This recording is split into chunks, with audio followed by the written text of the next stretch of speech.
Bonjour à tous.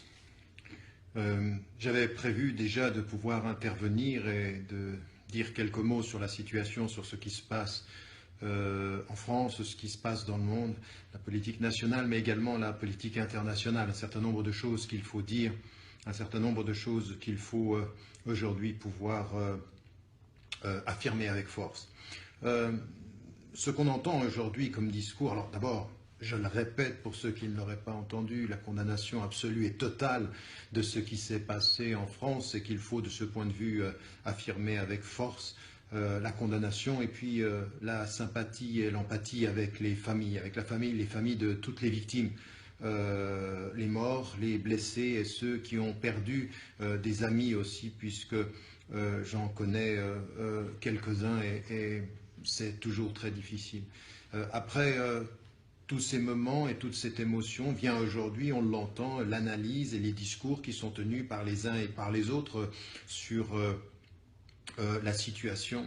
Et de nouveau, on retrouve les mêmes discours. On a l'impression que depuis 20 ans, 25 ans, 30 ans, rien ne change en France, rien ne change d'ailleurs en Europe, rien ne change dans le discours et que les pays se suivent et qu'ils continuent les mêmes discours. Ce qu'on a entendu sur le plan international chez Bush après le 11 septembre, ce qu'on a entendu sur le plan national et international par Tony Blair en Angleterre, et puis ce qu'on entend aujourd'hui en France, on a l'impression que rien ne bouge concernant d'une part les sociétés occidentales, leur diversité, leur pluralité, mais également, et il faut le dire avec force aussi, tout ce qui concerne l'islam, parce que c'est devenu aujourd'hui une discussion, quelque chose qui fait de l'argent, qui permet la couverture médiatique. Et qu'est-ce qu'on entend de nouveau, alors que ce sont, et on le sait, toutes les recherches qui ont été faites, de pouvoir dire que là, excusez-moi, un petit problème technique, mais de pouvoir dire en l'occurrence que je n'ai jamais travaillé pour le gouvernement Blair, j'étais dans une task force avec des conditions, celle de la parole libre, et je n'ai assisté qu'à deux rencontres totalement libres et absolument pas financées. Ça c'était juste entre parenthèses, puisque le monde avait voulu de ce point de vue-là dire que je me notabilisais avec les gouvernements. J'ai toujours accepté de discuter avec les gouvernements, jamais accepté de me compromettre, et jamais je ne le ferai. Là, en l'occurrence, qu'est-ce qu'on voit? Le discours, l'intégration des musulmans en France. Mais l'intégration, elle est faite, ça n'a rien à voir avec ça. Ces jeunes qui sont nés, en l'occurrence, en France ou en Belgique ou en Angleterre ou en Allemagne ou aux États-Unis, leur problème, c'est pas l'intégration religieuse et l'intégration culturelle. L'immense majorité des citoyens, eh bien, ils respectent la loi, ils sont de la nation, ils se sentent chez eux. Il faut arrêter avec ça, l'intégration, c'est terminé. Et il faudrait, de ce point de vue, commencer à se poser les questions. Mais où est le problème? Le problème, il est d'abord dans la justice sociale, il est d'abord dans le discours et le climat qui est entretenu en Occident et en France en particulier, sur toujours cette suspicion quant à l'appartenance réelle. Et puis, vient après la discussion sur l'identité nationale. Et là, on nous dit c'est le Front National qui va tirer parti. Ceux qui tirent parti aujourd'hui, ce pourquoi Daesh et ISIL sont en train de travailler, c'est de promouvoir tous ceux qui en Europe, tous ceux qui en France ont ce discours sur la division et sur la non-appartenance. Et il ne s'agit pas simplement de clamer qu'on est tous ensemble au moment où un drame apparaît. Non, mais c'est pas ça le problème. C'est toute la politique depuis des années qui doit être constituée, fondée sur cette appartenance plurielle, sur cette compréhension, de comprendre que l'islam est une religion française, européenne, occidentale, et que ça suffit de systématiquement revenir avec le discours sur la laïcité qui serait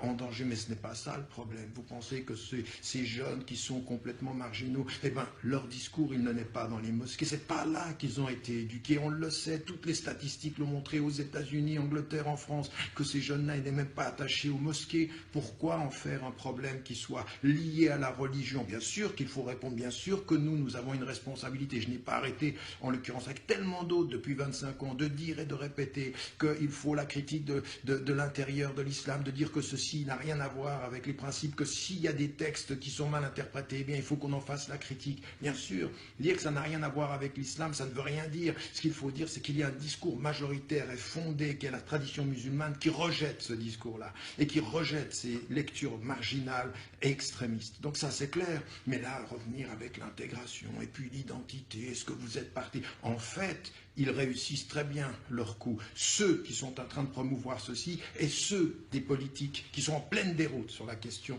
nationale, qui sont en pleine déroute sur la question aujourd'hui du vivre ensemble. Ça, c'est la réalité. Arrêt déroute. Pourquoi? Parce qu'implicitement, ils font de l'islam une religion de l'autre. Implicitement, ils disent aux citoyens, vous n'êtes pas complètement, il faut que vous montriez davantage.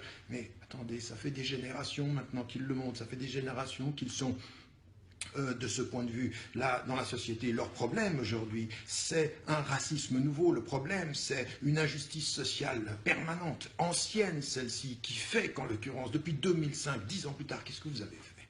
Mais qu'est-ce que vous avez fait, vous de la droite, vous de la gauche, si ce n'est donner du pain à manger et à boire au Front National, qui dit ben, c'est un échec. Ben, c'est un échec pourquoi? Parce que vous avez ethnicisé, islamisé, complètement déporté le problème. Et alors maintenant vous utilisez et instrumentalisez au nom de cette unité nationale. Vous l'avez fait en 98, la France était bleu, blanc, beurre quand on gagne. La France elle est bleu, blanc, beurre quand on perd ou quand on se fait attaquer. La France elle est bleu, blanc, beurre entre la défaite et entre la victoire. Elle doit être plurielle, culturellement, religieusement. C'est la France d'aujourd'hui, et ça, il faut le dire. Alors ça, c'est une première déroute. La deuxième déroute, c'est sur la scène internationale. La France n'a pas de politique internationale, comme l'Europe d'ailleurs. Il n'y a pas de politique internationale, si ce n'est une seule, oui. Suivre les États-Unis, suivre ce discours. Et alors là, on se rend compte qu'on a eu récemment, hier, Hollande, c'était Bush, version française. Nous allons nous leur montrer, nous allons attaquer, nous n'allons pas avoir peur. Mais attaquer quoi? Attaquer quelle population syrienne? Vous attaquez véritablement Daesh seulement? Vous ne tuez pas des innocents? Vous ne faites pas dans l'aveuglement? Ou alors, quand vous n'attaquez pas, en l'occurrence, vous faites aussi des morts innocents? Vous êtes en guerre à l'extérieur. Alors dire, il nous déclare la guerre, mais non, vous avez de ce point de vue-là, dans votre politique internationale, qui n'a pas de vision, je ne sais pas où on va, je ne sais pas où la France va, je ne sais même pas où l'Europe va, je sais simplement que les États-Unis, en déstabilisant le Moyen-Orient et en revenant avec plus de sécurité, est en train de se réinstaller dans le jeu international, parce qu'elle perd économiquement, elle gagne en politique sécurité. En l'occurrence, ici, ce qu'il faut qu'on mette en évidence, qui est quand même important, c'est qu'on entend aujourd'hui ce discours, qui est un discours de va-t-en guerre, avec quelle vision? Avec quelle vision? Qu'est-ce que l'on a proposé aux Syriens? Qu'est-ce que l'on propose aux Syriens en disant « Oh, on ne veut pas de Bachar el-Assad ». Mais bien sûr, c'était un assassin. Mais où étiez-vous les autres années avant? Où étiez-vous dans la politique de gauche, sous Mitterrand, comme ensuite sur ceux qui l'ont précédé? Où étiez-vous quand il s'agissait de défendre la démocratie des peuples, quand vous avez soutenu Ben Ali, quand vous avez soutenu jusqu'à celui que vous avez finalement voulu exécuter parce que sans doute il savait trop de choses en la personne, le colonel Kadhafi. En l'occurrence aussi, avec ce qui est la politique internationale, ce qui a été le Mali, on ne peut pas se prévaloir des valeurs universelles de l'humanisme et agir autant en contradiction sur le terrain international. Ce n'est pas possible.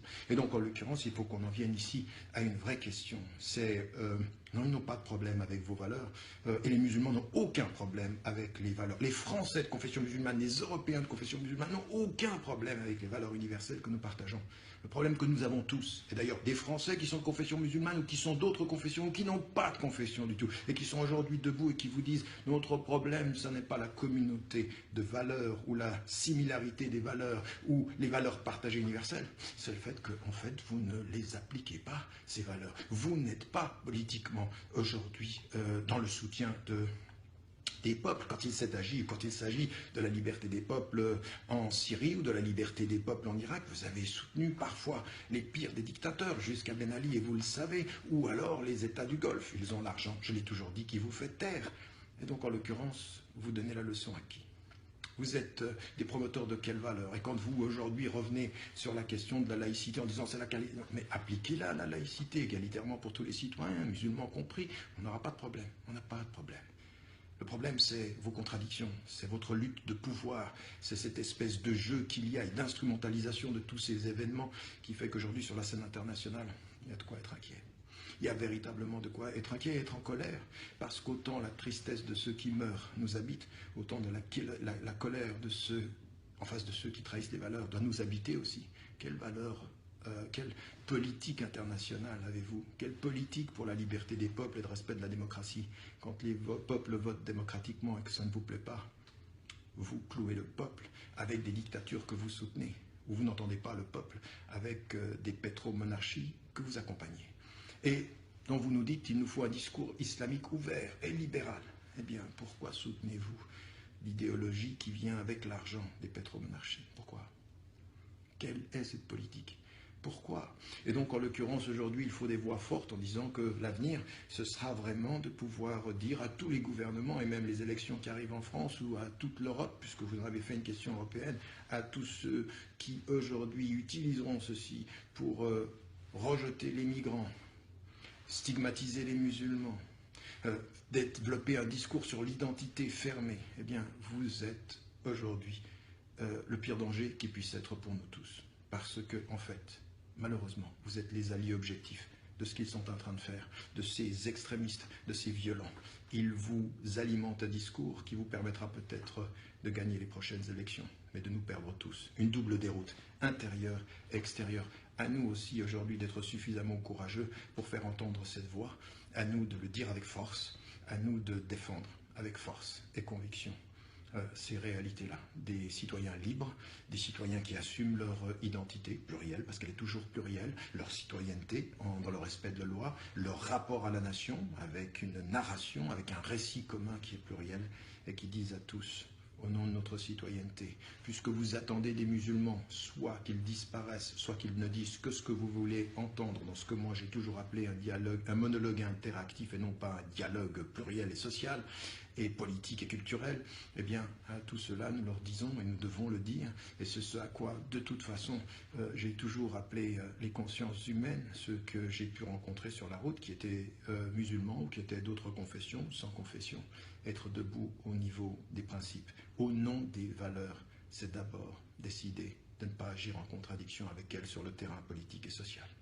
Voilà, c'est une réflexion, juste quelques jours après, parce que ce que j'entends, ce que je vois dans les médias et dans la presse est affligeant. Et dans le discours politique, ça fait peur. On a l'impression qu'on n'a rien appris. Bush 2 revient, et en plus, qu'on se le dise, ce qui est le plus dangereux pour nous tous, c'est les politiques sécuritaires qui vont venir, la surveillance qui va s'imposer, le fait qu'on va nous dire, au nom de votre bien-être, nous allons vous surveiller, tous, autant que vous êtes. Eh bien, à nous de savoir développer et de dire une parole libre. À bientôt, je l'espère, sur ces antennes, puisque c'est ici qu'on peut se retrouver. Portez-vous bien, prenez soin de vous. N'oubliez pas de dire à ceux que vous aimez que vous les aimez, parce qu'au fond, c'est là l'essentiel.